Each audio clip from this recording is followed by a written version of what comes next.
All episodes streaming now on BBC iPlayer.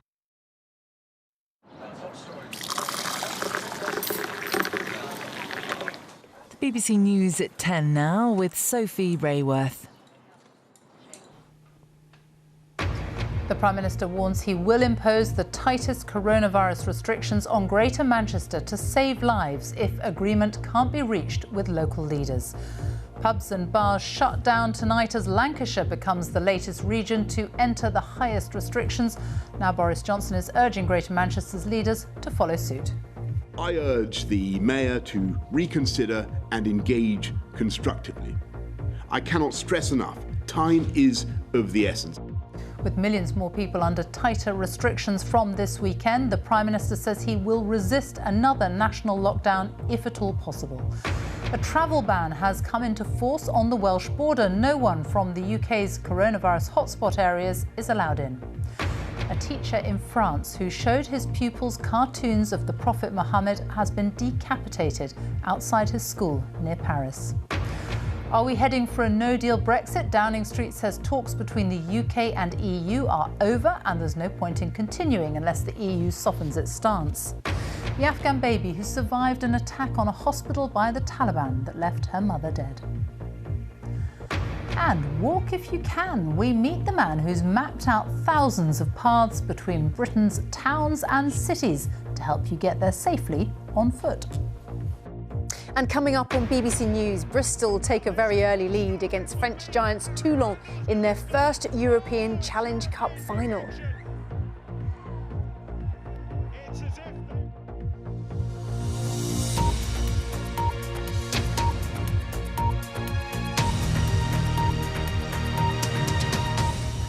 Good evening and welcome to the BBC News at 10. The Prime Minister has told the Mayor of Greater Manchester that he is prepared to intervene and impose the highest level of coronavirus restrictions on the region if they can't reach an agreement.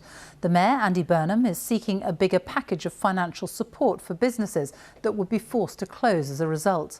Tonight, he told Boris Johnson that he and local leaders were ready to meet the government at any time. Meanwhile, Lancashire today agreed to impose the highest restrictions and is now joining the Liverpool City region, seen here in red, on very high alert. The tightest level of restrictions will come into force in Lancashire tomorrow. It means no mixing between households indoors or outdoors in certain settings like private gardens. Pubs and bars will close unless they serve a substantial meal, and people should avoid non-essential travel into or out of the area.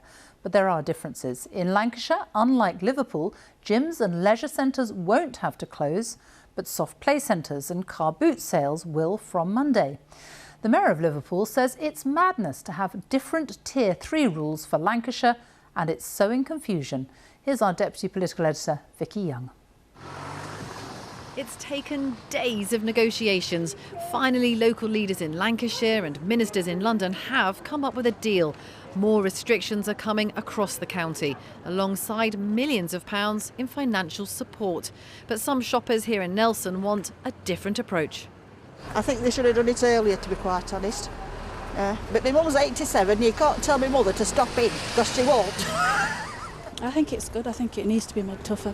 I think the way the government's been coming across, they haven't been clear on the rules anyway. There's no transparency, total, utter confusion. Boris Johnson's opted for a regional approach because many places have fewer COVID cases than hotspots in the north of England. But it's meant more talking, more wrangling over money and more delay. No one wants to have to implement these measures which damage local businesses, but these decisions were necessary because of the rate of increase not just of infections, but also in hospitalisations and admissions to intensive care. But not every area has signed up. Greater Manchester's leaders said tonight that closing pubs wasn't the only way to protect hospitals. They want other things like shielding to be considered and tougher penalties for venues that flout COVID regulations. They're demanding extra money for businesses that do have to close.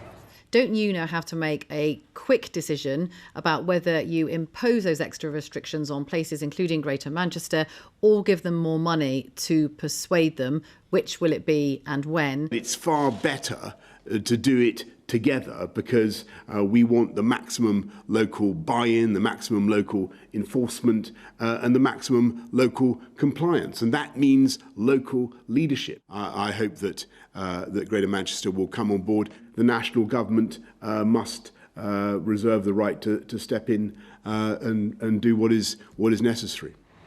For many cities, including Nottingham, the uncertainty continues. Cases and hospitalisations are rising quickly and additional measures could be on the way. One former Prime Minister says the government has to be more generous. At the very time that we're increasing the requirements on people not to do things and denying people the chance of jobs, we're reducing the economic support. Now, if I was Boris Johnson, again, you've got to be one step ahead.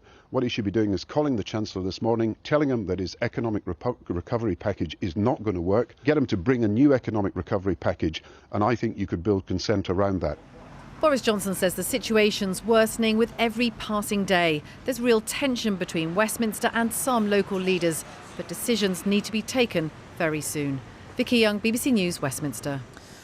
Pubs and bars have just closed tonight in Lancashire and no one knows when they'll be allowed to reopen.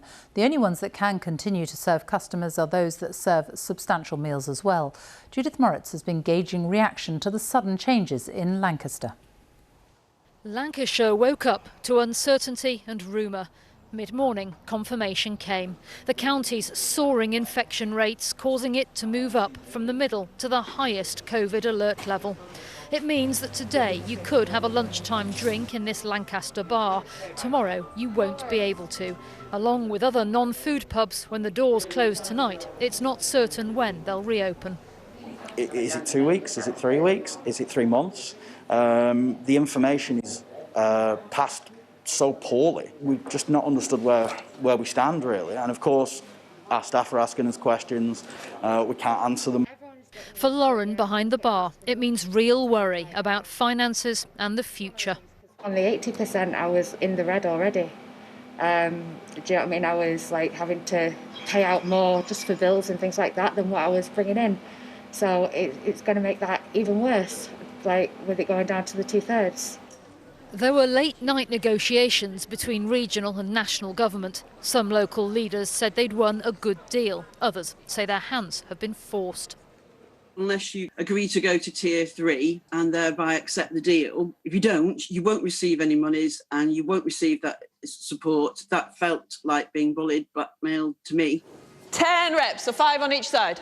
Though gyms in Liverpool have closed, in Lancashire, under the same alert level, they're able to stay open. Providing that we're sticking to the rules and the sanitising, the one-way systems, I don't see why they shouldn't be open. I think it's a bit strange, really. If it's safe in one area, surely it must be safe in the other area.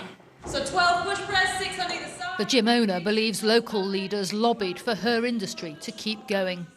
They provided us that lifeline now to keep trying to drive our business forward. If it had gone the other way and gyms had closed, I think we'd have really struggled. Downing Street insists that local leaders have made their own decisions about which businesses to close, but the Mayor of Liverpool was critical. People will look at this and say, are we seriously being told that the gyms in Lancashire and the people who use them are acting more safely than the people who use gyms in Liverpool? And so we've ended up with a Tier 3A structure and a Tier 3B structure. So, it's really confusing. Nice work, Sarah. Well done. High energy here. So reach for those toes. Back at the Lancaster gym, but others say their blood pressure's rising with all the changes and the feeling that what's allowed in one place may be forbidden a short distance away. Although some may not like it, the people of Lancashire and the Liverpool City region go into the weekend knowing that their areas are on the highest alert level. Not so here in Greater Manchester, still in limbo. And whilst local leaders and national government can't agree on how to take this area forwards, the people who live and work here must wait for resolution. Judith, thank you. New stricter coronavirus measures have come into effect in Northern Ireland this evening. Many pubs and restaurants are closing their doors with only takeaway services allowed for the next 4 weeks. Hair and beauty salons also have had to shut. Business leaders have warned that a financial support scheme set up by the devolved government is inadequate. And from midnight, London is going into Tier 2, the high alert level of restrictions. Tonight, Londoners enjoyed socialising with friends before the new rules prevent people from different households meeting up in any indoor setting. People from areas of the UK with high levels of coronavirus, including Tier 2 in England, are now banned from entering Wales. Some parts of Wales were already closed to visitors, but from tonight, no one from hotspot areas outside Wales is allowed to cross the border. Our Wales correspondent Hal Griffith reports. A divide defined by roads and rivers. The Welsh border meanders north to south for 160 miles. Now it's a new front in the fight against the virus. Anyone living outside of Wales in a COVID hotspot is barred unless they're travelling for work, education or to provide care. I haven't even been on the bus. I'm too frightened to go on the bus. For sisters Julie, Sue and Janet, it's welcome. They are wary of visitors to Monmouth, a town which last week recorded 0 cases of COVID. Because they're not doing the rules in where they're coming from. And you look on the telly and they're all mingling and... Well, we don't want it, do we? Well, we've been trying to protect ourselves right the way through lockdown as much as we can. And we've, like you say, we've been lucky here. The Police Federation says the new rules are unenforceable. Thanks now. Bye. But extra patrols have been promised with this warning. If you do travel to Wales, we will engage with you. We will encourage you to return to your home area. And anybody who is deliberately flouting the law will be issued with fixed penalty tickets. The border ban is largely to protect rural communities. Most of Wales is already closed to visitors because of local lockdowns. And next week, the whole nation could be told to stay at home as part of even tougher restrictions. A decision on a so-called firebreak will be announced on Monday. The situation is so serious that we have no option but to look at new and different ways to keep Wales and to keep you safe. Doing nothing is not an option. But doing what exactly and for how long? Further down the border in Chepstow, Mandy says she's willing to close if it means saving Christmas trade. It's not going to go away, but we need to control it. I'm hoping that the 2-week, 3-week is going to see all the numbers go down. Everyone's going to settle down and we just have to learn to live with it. There's no doubt the tide has turned. We are heading towards harder times, which may test everyone's limits. Howard Griffith, BBC News, Caldicot. Our Deputy Political Editor Vicky Young joins me now from Westminster, and there's a lot of pressure on Greater Manchester to accept these new Tier 3 rules, but you can see the tension now between government and local leaders. Yeah, that's right. It's not just different proposals in different countries in the United Kingdom. Within England now you have this regional approach. It's not like the lockdown of the spring where it was brutal, but it was a simple message, stay at home. Now, of course, it's evolving, it's tailored to each particular area. And of course, that means a more complicated picture. It also means it's become more fractious. If you involve more people in the decision making, first of all, it takes longer. Now, that is causing, I think, some consternation. There are a lot of businesses in many parts of England who are sitting and wondering whether they can even really be open next week or the week after. I think too there are risks on both sides here. The government's being accused of not stumping up enough cash to help people who might lose their livelihoods, and there are some local leaders being accused by the government of really delaying decisions that they think are essential. And I think there's a possible another problem here. You've got local councillors, you've got Tory MPs, you've got Labour mayors, lots of them questioning whether these measures are really necessary, and the danger is it undermines that health message, and in the end people might just question those rules themselves and not adhere to them as closely. Vicky Young, thank you. And if you want more details on what restrictions are in place where you live, do go to our website, that's bbc.co.uk/news, and search using your postcode. The latest government figures show there were 15,650 new coronavirus infections recorded in the latest 24-hour period. The average number of new cases reported per day in the last week is now 16,228. 773 people are being admitted to hospital on average each day over the past week. This number doesn't include Scotland. 136 deaths were reported. That's people who died within 28 days of a positive COVID-19 test. It means, on average in the past week, 107 deaths were announced every day. And it takes the total number of deaths so far across the UK to 43,429. Well, the Prime Minister says until a vaccine has been found, mass testing for coronavirus will be the solution to reopening the economy and society. Boris Johnson says several kinds of rapid tests are being looked at, some that can provide results in just 15 minutes. It comes as a new survey shows that the number of infections in England rose by more than 60% last week. Our health editor Hugh Pym reports. Getting test results can take time. Boris Johnson said new technology would allow faster turnarounds and more frequent testing, starting with NHS and care staff. Right now, the virus is spreading. The Office for National Statistics does random testing, including those without symptoms who aren't reported in the daily case figures. The latest ONS survey covered community infections in the week to October the 8th, though not including Scotland. It showed in England there were nearly 28,000 new cases each day, up more than 60% on the previous week. That's about 1 in 160 of the population with the virus. In Wales, infections also went up, with about 1 in 390 with the virus. The proportion in Northern Ireland was 1 in 250. The situation is deteriorating, and we need to brace for it. We also need to be aware that even any actions that we take today is going to need 2 or 3 weeks before having an effect, and it might actually be a good effect only in 4 to 6 weeks. We're under a lot of pressure every day now. As more people pick up the virus, a certain proportion will need hospital treatment. And this video put out today by Liverpool City Council aims to warn the local population of the consequences. But doctors say outcomes are better. Health Service Journal estimates that the death rate for hospital COVID patients fell by 50% between April and September. An intensive care specialist told me what had changed with the care of very sick patients. We became better at recognising the disease early and therefore implementing treatment early.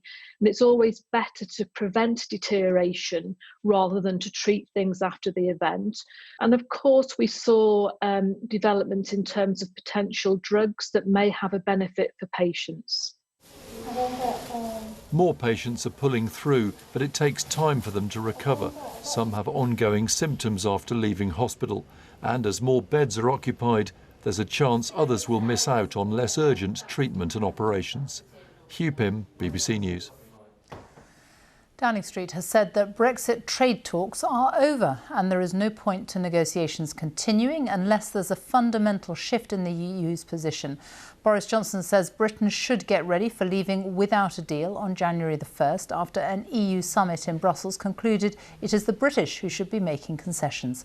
Here's our Europe editor, Katya Adler.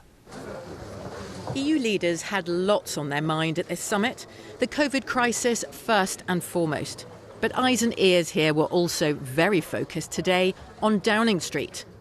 How would Boris Johnson react to their demand that the UK must give way first if a trade deal is to be agreed? The answer? Not positively. It's clear from the summit that after 45 years of membership, they are not willing, unless there's some fundamental change of approach, to offer this country the same terms as Canada.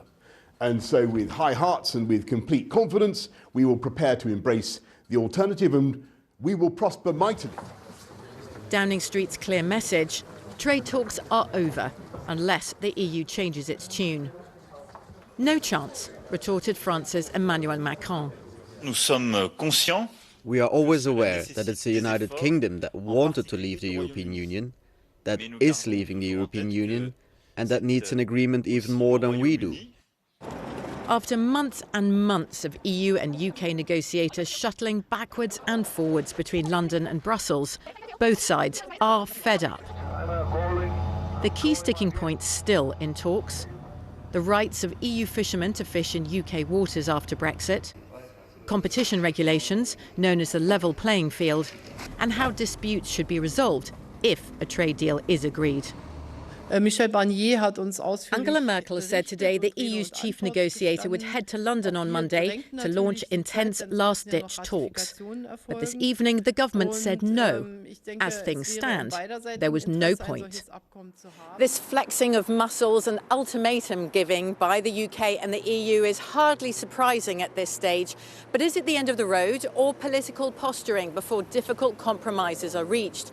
Concessions are going to be needed by the government and the EU if a deal is to be found. And for those who really believe in this deal tonight, feels like a case of so near and yet so far. Katya Adler, BBC News, Brussels. And our political correspondent Ian Watson joins me now from Westminster. So are these talks really over? Well, I think, Sophie, if you're to listen to the rhetoric coming out of Downing Street, you could assume that the door to further trade talks has been slammed firmly shut. We heard from the Prime Minister there saying that we could prosper without a trade deal. His official spokesman went even further and said the trade talks were over because the EU wouldn't change its negotiating position. And tonight, Lord Frost, the UK's chief negotiator, spoke to his EU counterpart Michel Barnier and in effect told him it wasn't worth his crossing the channel for any future talks at this stage. But it turns out that both men have agreed to stay in communication, probably by phone, early next week. So the door to future trade talks, in fact, remains slightly ajar. But the consistent complaint from Downing Street is that the EU simply hasn't got its collective head round the idea of the UK becoming an independent state. So it's looking for a big, perhaps looking for too big a change in attitude from Brussels.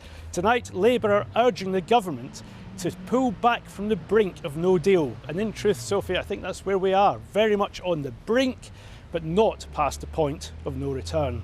Ian, thank you.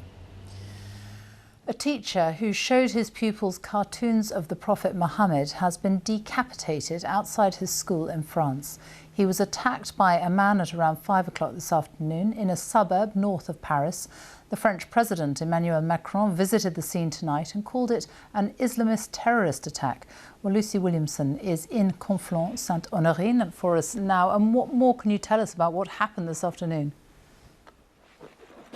Well, the victim was a teacher at this local middle school behind me. And as you say, he was attacked this afternoon by a man with a large knife who decapitated him and then posted an image on social media, we're told, before being confronted and shot dead by the police.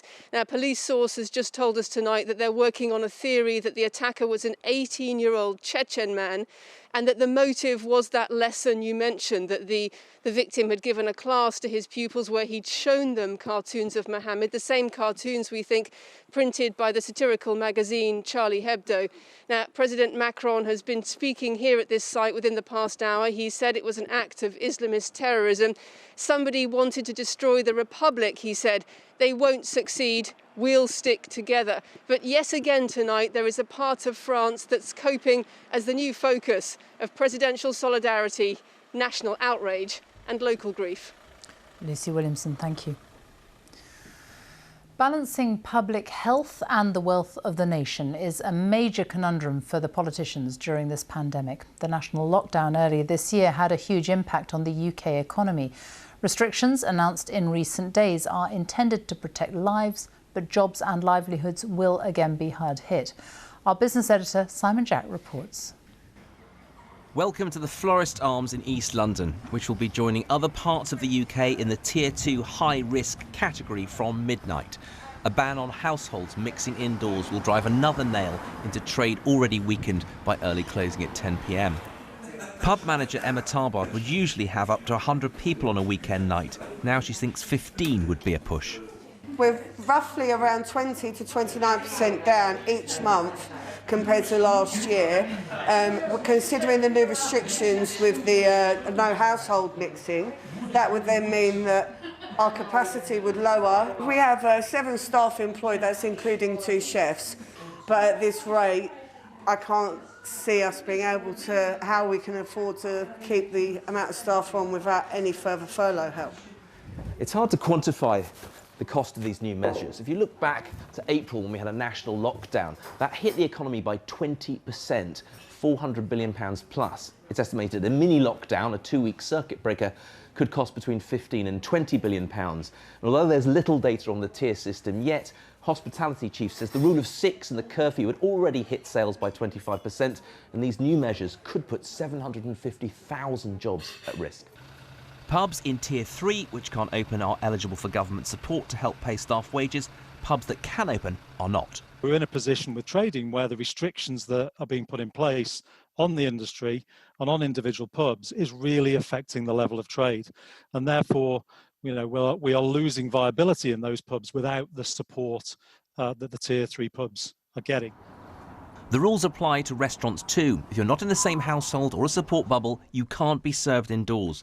The effect on this restaurant in York was severe and quick. It's had a massive impact. Almost immediately we had cancellations through and we've had to ring and proactively reach out to people as well.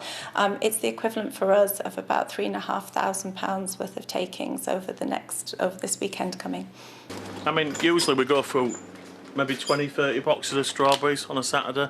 I've got like about 5 or 6 in for tomorrow.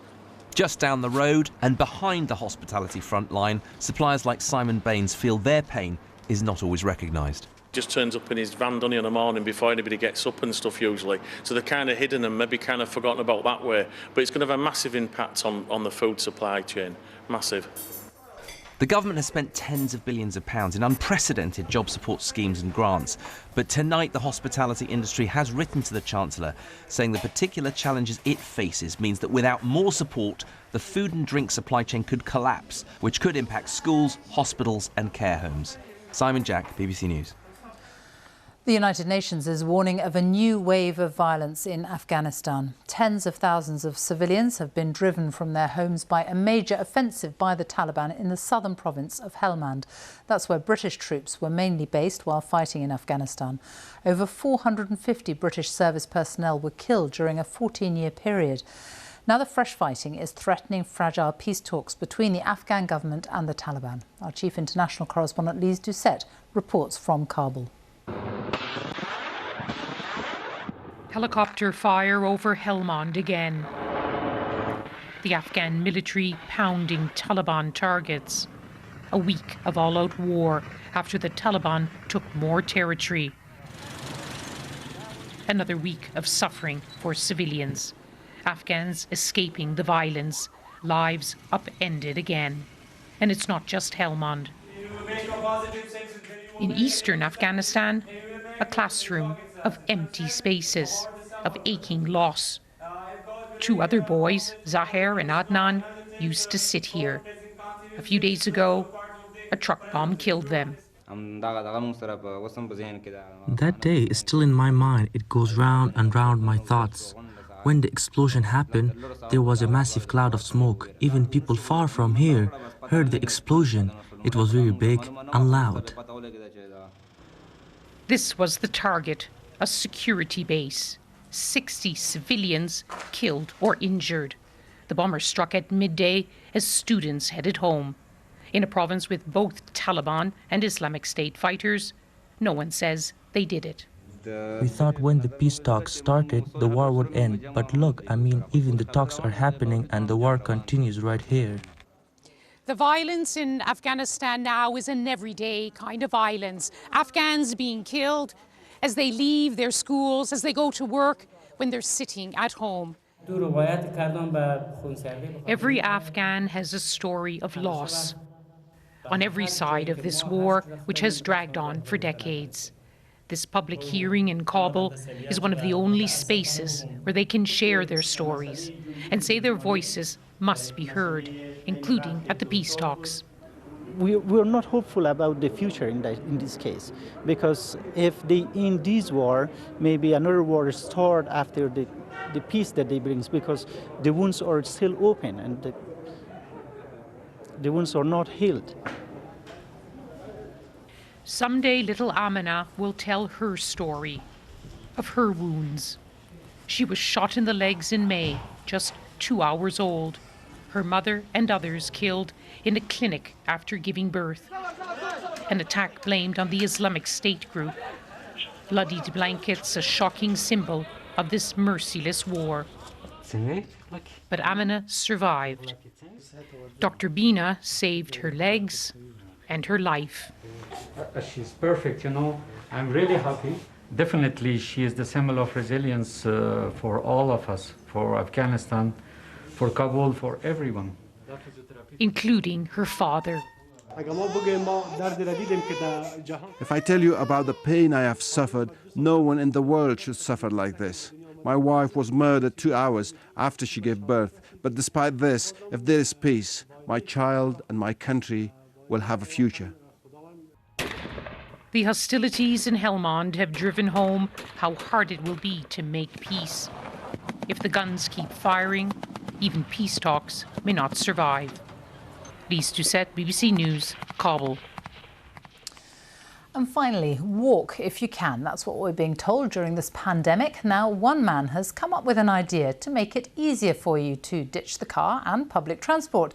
He's created a slow map, a vast map of 7,000 paths linking towns and cities across the country.